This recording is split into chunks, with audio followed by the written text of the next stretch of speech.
बिस्मिल्लाहिर्रहमानिर्रहीम। बच्चों, आज हम लोग ने एक क्लास याद होगा मास स्पेक्ट्रोमेट्री के हमने दो हिस्से बनाए थे। एक लास्ट टाइम इंट्रोडक्शन मैंने मेन दे दिया था। आज उसी मास स्पेक्ट्रोमेट्री से related working of mass spectrometer to determine relative abundance and exact atomic mass of each isotope of element को मालूम करने लगे। यानी सिंपल सी बात है, हम वर्किंग ऑफ मास स्पेक्ट्रोमीटर याद होगा, ये तो मैंने पहले बताया था। मास स्पेक्ट्रोमेट्री के जरिए एग्जैक्ट एटॉमिक मास मालूम करते हैं और रिलेटिव अबंडेंस मालूम करते हैं। अब वर्किंग के अंदर जो हमने प्रोसीड करना है उसमें कुछ स्टेप इन्वॉल्व होंगे। अभी मैं तफसीलन बात करता हूँ। सबसे पहले वेपराइजेशन करेंगे, दूसरा बेटा अमल आयोनाइजेशंस का करेंगे, तीसरा उसमें एक्सेलरेशंस की बात होगी, फिर डिफ्लेक्शंस करेंगे। डिफ्लेक्शन मीन मैग्नेटिक फील्ड का इस्तेमाल करेंगे। फिर फार्मूला एक इस्तेमाल करेंगे, mass to charge value h²r²/2e। Electrometer ion collector होगा मेरे बेटा। कंपैरिजन विद द कार्बन 12 करेंगे। उसके बाद एम्पलीफायर मॉडर्न रिकॉर्डर मॉडर्न मास स्पेक्ट्रोमीटर में ये बात होती है। दो स्टेप ज़्यादा होते हैं। अब हम लोगों ने इन स्टेप्स को तफसीलन स्टडी करना है। कैसे स्टडी करना है तवज्जो से सुनते रहिएगा। इसके लिए मैं आप पूरी डायग्राम आपके सामने लेके आया हूँ, गौर कीजिएगा। ये मैंने एक पूरी झलक आपको दिखाई है। अब इसमें सबसे पहली बात वर्किंग ऑफ मास स्पेक्ट्रोमीटर में गौर करते रहिएगा। मैं तफसीलन बयान करने लगा हूँ, आपने लिखना खुद है, मैं डायग्राम के जरिए आपको समझा दूंगा। सबसे पहले जिस सब्सटेंस को टेस्ट करना है, एनालाइज करना है, यानी जिसके हमने आइसोटोप्स के एटॉमिक मास जिन आइसोटोप के एटॉमिक मास मालूम करने हैं, उस एलिमेंट्स को हमने वोलाटाइलाइज करना है। मीन हमने उसको इतना हीट करना है कि वो वेपर में तब्दील हो जाए।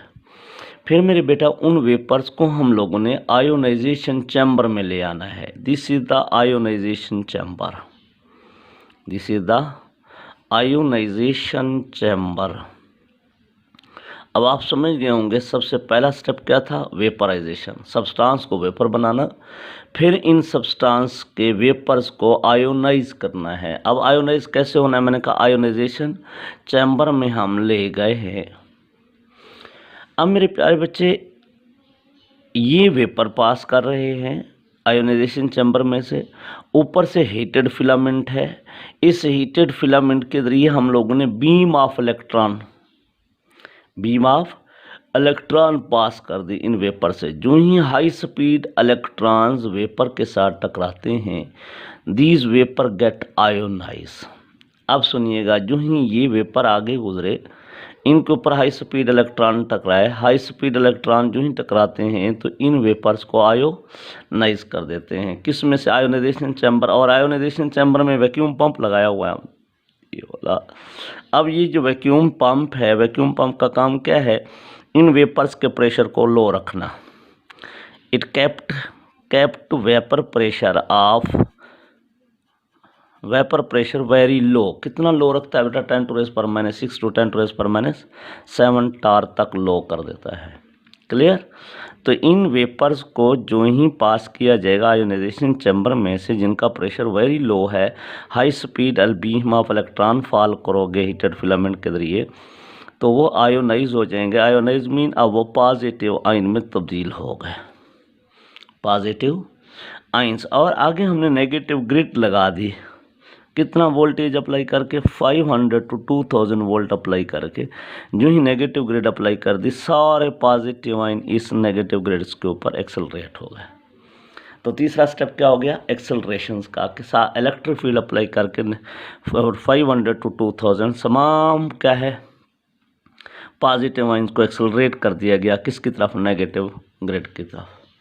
अब एक दफ़ा दोबारा सुनिएगा, पहला अमल क्या था, वेपराइजेशन। दूसरा अमल क्या था, आयोनाइजेशन। कैसे आयोनाइजेशन की, हीटेड फिलामेंट के जरिए high beam of electrons fall की, तो उसने वेपर्स को आयोनाइज कर दिया। उससे क्या हुआ मेरा बेटा, लेकिन इन वेपर्स का प्रेशर वेरी लो रखा गया था, क्योंकि लो प्रेशर के ऊपर आयोनाइजेशन होती है। तो हाई स्पीड इलेक्ट्रॉन जो ही टकराएंगे वेपर के साथ, वेपर में से इलेक्ट्रॉन निकाल देंगे, वेपर पॉजिटिव आयन में तब्दील हो जाएंगे। उन पॉजिटिव आयन को एक्सेलरेट करते हैं bye applying the electric field of strength 500 to 2000 volt. सारे पॉजिटिव आयन एक्सेलरेट हो जाएंगे। अब मेरे प्यारे बच्चों, इन पॉजिटिव आयंस को हम लोगों ने आगे मैग्नेटिक फील्ड में से पास करना है। मैग्नेटिक फील्ड को ज़ाहिर किया जाता है H से, एनालाइजर में से पास करना है। तो ये सारे पॉजिटिव आयन जो हमने एक्सेलरेट कर रखे थे नेगेटिव ग्रेड्स के ऊपर, उनको किस में से पास कर रहे हैं बेटा? मैग्नेटिक फील्ड में से। अब मैग्नेटिक फील्ड का काम क्या है, गौर से सुनना। वो आने वाले पॉजिटिव आयन को सर्कुलर पाथ में रिवॉल्व करवाएगी, जिसकी वजह से positive ion mass to charge value की बेस के ऊपर ग्रुप अडॉप्ट कर लेंगे। लाइटर आयन पहले, हैवियर उसके पीछे। तो जो ही पॉजिटिव आयन इसमें से रिवॉल्व करेंगे तो अब तो जो सुनिएगा, डिफ्लेक्शन का अमल शुरू हो जाएगा। लाइटर आयन ज़्यादा डिफ्लेक्ट होंगे, हैवियर आयन कम डिफ्लेक्ट होंगे। तो डिफ्लेक्शन की बेस के ऊपर positive ion 1 by 1 mass to charge value की बेस के ऊपर सेपरेट होना शुरू हो जाएंगे। जो ही सेपरेट होंगे तो वो एनालाइजर उनको मास टू चार्ज वैल्यू की बेस के ऊपर 1 बाय 1 आयन कलेक्ट बेटा क्या है, इलेक्ट्रोमीटर के ऊपर फॉल करता जाएगा 1 बाय 1। देखो ये जो पहला है, जैसे मैंने सपोज करा 20, 21, ये 22, बताता हूँ ये मैंने क्यों लिखे या कैसे लिखे गए हैं। तो सबसे लाइटर आयन डिफ्लेक्ट ज़्यादा हुआ है, फिर उसके बाद उससे हैवियर, सबसे हैवियर कम डिफ्लेक्ट हुआ है। जितना ज़्यादा डिफ्लेक्ट, ये ज़्यादा डिफ्लेक्शन हुई है मैग्नेटिक फील्ड। तो जो ही पॉजिटिव आयंस को, यानी आइसोटोप के आयंस को किस में से पास करेंगे? मैग्नेटिक फील्ड में से। तो मैग्नेटिक फील्ड में से जो ही पास होंगे, मैग्नेटिक फील्ड उनको मास टू चार्ज वैल्यू की बेस के ऊपर अरेंज करेगी। अरेंज करने के बाद 1 बाय 1 डिफ्लेक्ट करती जाएगी और डिफ्लेक्ट करके पास फॉल करती जाएगी ऑन द इलेक्ट्रोमीटर। तो डिफ्लेक्शंस की बेस के ऊपर मैग्नेटिक फील्ड उनको क्या करती है? सेपरेट कर देती है। अब जो ही positive ion 1 by 1 ion collector के ऊपर आके गिरते हैं, सबसे पहले कौन होगा बेटा? जो डिफ्लेक्ट ज़्यादा हुआ वो सबसे पहले आके गिरेगा। तो लाइटर आयन पहले, फिर हैवियर, फिर उससे हैवियर। तो जो ही 1 बाय 1 आके गिरेंगे, they produce electric current. They produce electric current 1 by 1 जो ही होंगे बेटा, इलेक्ट्रिक करंट प्रोड्यूस करेंगे। इलेक्ट्रिक करंट मीन इस तरह, electric current is directly related to current strength is directly related to relative abundance. तो मेरे प्यारे बच्चे, जो same mass to charge value वाले आके इधर गिरेंगे 20 वाले, जिनकी अबंडेंस ज़्यादा होगी वो ज़्यादा करंट प्रोड्यूस करेंगे। जितना करंट होगा उतनी रिलेटिव अबंडेंस होगी। तो मेरे प्यारे बच्चे, इस तरह 1 बाय 1 हर पॉजिटिव आयन को फॉल करके हम हर एक आइसोटोप की रिलेटिव अबंडेंस मालूम कर सकते हैं। रिलेटिव अबंडेंस जब दोबारा सुनिएगा, जब मैग्नेटिक फील्ड रिफ्लेक्शन करके हर पॉजिटिव आयंस को फॉल करेगी आयन कलेक्टर के ऊपर, तो आयन कलेक्टर के ऊपर they produce electric current. Electric current is directly related to relative abundance. In this way we can determine relative abundance of each isotopes 1 by 1। मेरे प्यारे बच्चे,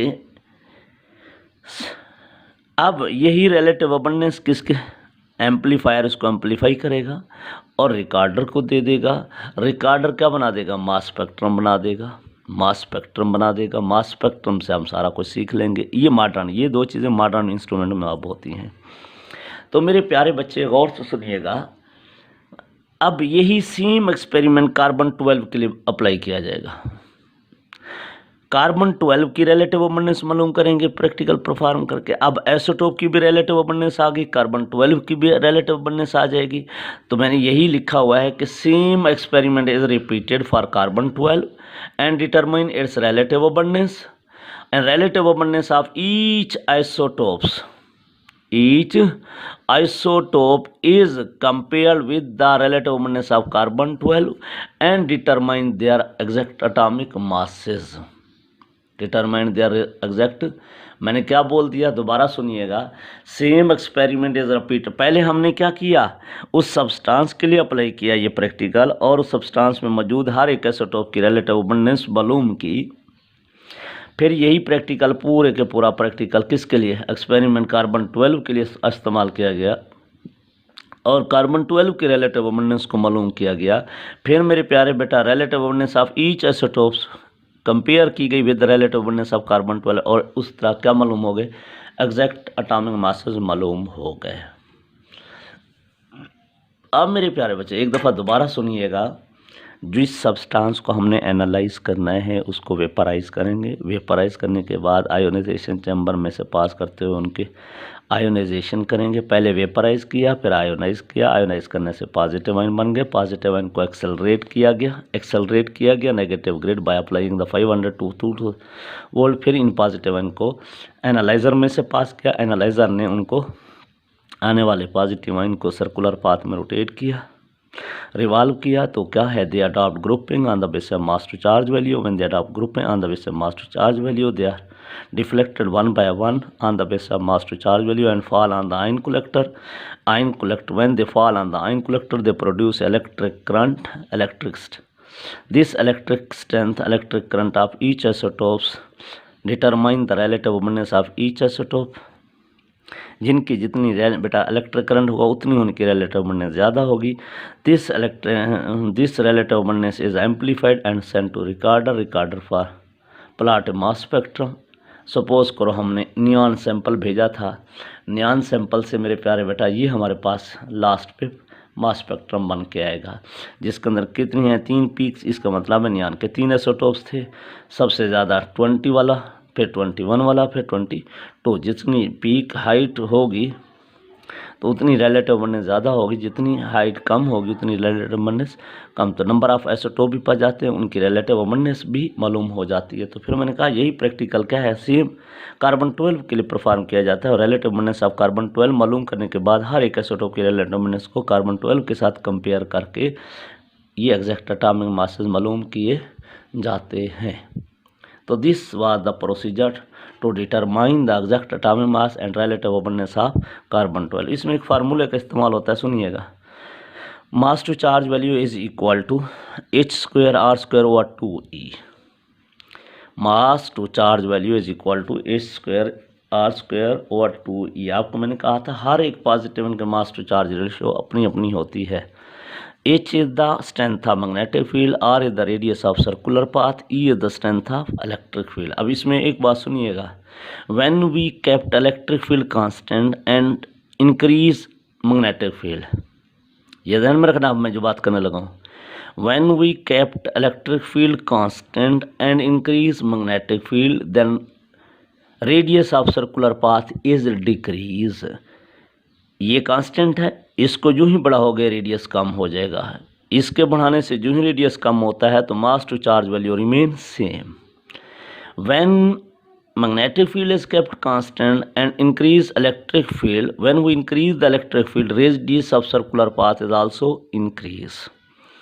तो E बढ़ाने से R बढ़ जाएगा, H बढ़ाने से R कम हो जाएगा। लेकिन याद रखिएगा E बढ़ाएं या H बढ़ाए, mass to charge value remain same. में क्यों रेडियस चेंज हो जाता है, तो इसका मतलब है इलेक्ट्रिक फील्ड मैग्नेटिक फील्ड का काम है रेडियस ऑफ सर्कुलर पाथ को चेंज करके आइसोटोप को मुख्तलिफ पोजीशन पे फॉल करना है, जिसकी वजह से हम उनको अलग कर सकते हैं और आइडेंटिफाई कर सकते हैं। तो इलेक्ट्रिक फील्ड मैग्नेटिक फील्ड से मास टू चार्ज वैल्यू कभी चेंज नहीं होती, सिर्फ क्या हो जाता है, radius of circular path change होने से उसकी क्या है मेरे प्यारे बेटा, रिलेटिव अबंडेंस मालूम करना आसान हो जाता है, उनको सेपरेट करना आसान हो जाता है। That was all about mass spectrometer, जो कि मुझे लगता है, उम्मीद है आपको बिल्कुल समझ आ जाएगी। एक छोटा सा शॉर्ट क्वेश्चन आता है मेरे बेटा, एक और सुनिएगा। एमसीक्यूज भी आ सकता है, शॉर्ट क्वेश्चन भी आ सकता है। यहाँ पे भी एमसीक्यूज पूछ सकता है कितना कि इसके अंदर वेपर प्रेशर कितना रखा जाता है, मैग्नेटिक फील्ड की स्ट्रेंथ, इलेक्ट्रिक फील्ड की स्ट्रेंथ कितनी अप्लाई की जाती है। तीसरा बात बेटा, एक शॉर्ट क्वेश्चन आता है, separation of isotope by the some physical methods on the basis of physical property. क्योंकि आपको पता है एटॉमिक मासेस मुख्तलिफ होते हैं, एटॉमिक मासेस की बेस के ऊपर फिजिकल प्रॉपर्टीज़ को डिस्कस किया जाता है। तो हम लोग आइसोटोप को सेपरेट कर सकते हैं सम फिजिकल मेथड्स के जरिए on the basis of physical property. और वो कौन सी फिजिकल मेथड्स हैं, गैसियर डिफ्यूजन है, थर्मल डिफ्यूजन है, लेज़र सेपरेशन है, इलेक्ट्रोमैग्नेटिक सेपरेशन है, अल्ट्रा सेंट्रीफ्यूज है, डिस्टिलेशन है।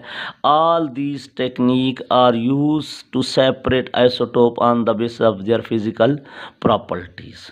तो मेरे प्यारे बच्चे, इन टेक्निक के आपने सिर्फ नाम याद रखने, काम याद नहीं करना। काम सिर्फ एक था जो हमने मास स्पेक्ट्रोमीटर का तफसीलन स्टडी किया, इनको हमने स्टडी नहीं करना। आप लोगों ने इनके नाम याद रखने कि कौन सी टेक्निक हैं जो आइसोटोप्स को फिजिकल प्रॉपर्टीज़ की बेस के ऊपर सेपरेट करने में हेल्प करती हैं। क्लियर? तो मेरे प्यारे बच्चे, इनके आपने gas diffusion, thermal diffusion, laser separation, electromagnetic separation, ultrasound distillation, these are the technique which are use to separate the isotope on the base of their physical properties. तो आप लोगों ने इनको फिजिकल प्रॉपर्टीज़ के हवाले से याद रखना है। That was the working of mass spectrometer. आपको स्टेप्स भी पूरे समझ आ गए होंगे कि कौन कौन से स्टेप्स मैंने तरतीब से चलाए हैं, फिर उनकी एक्सप्लेनेशन दी है कि कैसे कैसे हमने काम करना है। मुझे उम्मीद है आपको 100% समझ आ गई होगी। ये था मेरे प्यारे बच्चे चैप्टर नंबर 1 का एंडिंग पॉइंट, जो मुझे उम्मीद है आपको बिल्कुल समझ आ गई होगी। अब इसी चैप्टर में एक और बात भी मैं आपको करता जाऊं। हमारे पास जो है प्यारे बच्चे, फर्स्ट ईयर का चैप्टर ख़त्म हुआ, उसके लिए हम लोग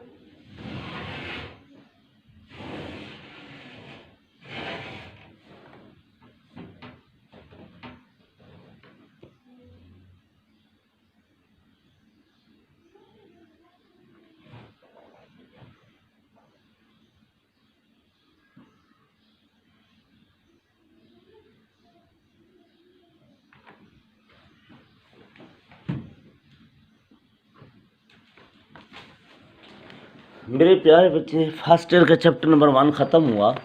जब ख़त्म हुआ है तो उसके एक MCQs भी हम लास्ट लेक्चर में बेटा इस लेक्चर में स्टडी करते जाएं, जो MCQs रिलेटेड है। मैं बुक उठाने चला गया था, अब गौर से सुनना बेटा।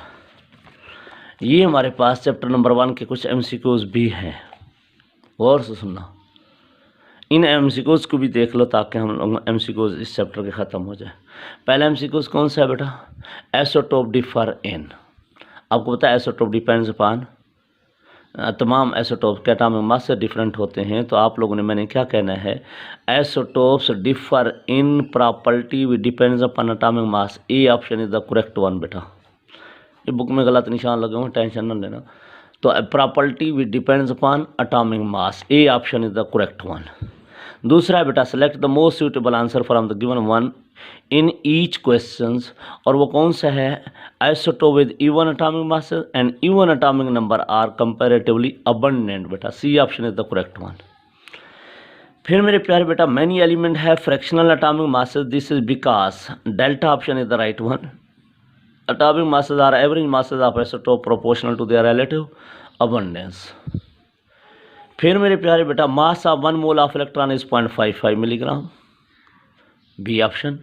27 gram of aluminium react with how much mass of oxygen to produce aluminium oxide? 24 grams मेरे बेटा। Number of mole of carbon dioxide which contain 8 gram of oxygen? 0.25, A option is the correct one मेरे बेटा। Largest number of molecule are present in? A option 3.6 gram of water. 1 mole of sulfur dioxide contains? C option 6.02 10⁻23 sulfur atoms. Volume occupied by 1.4 gram of nitrogen gas at STP? C option 1.12 decimeter cube. Limiting reactant is one which give minimum amount of product under consideration? Delta option beta, D, which give minimum amount of product under considerations. तो delta option is the right one. That was all about chapter number 1. मुझे उम्मीद है आपको बिल्कुल MCQs भी समझ आ गए होंगे, चैप्टर का इख्तिताम भी समझ आ गया होगा। अल्लाह हाफिज़।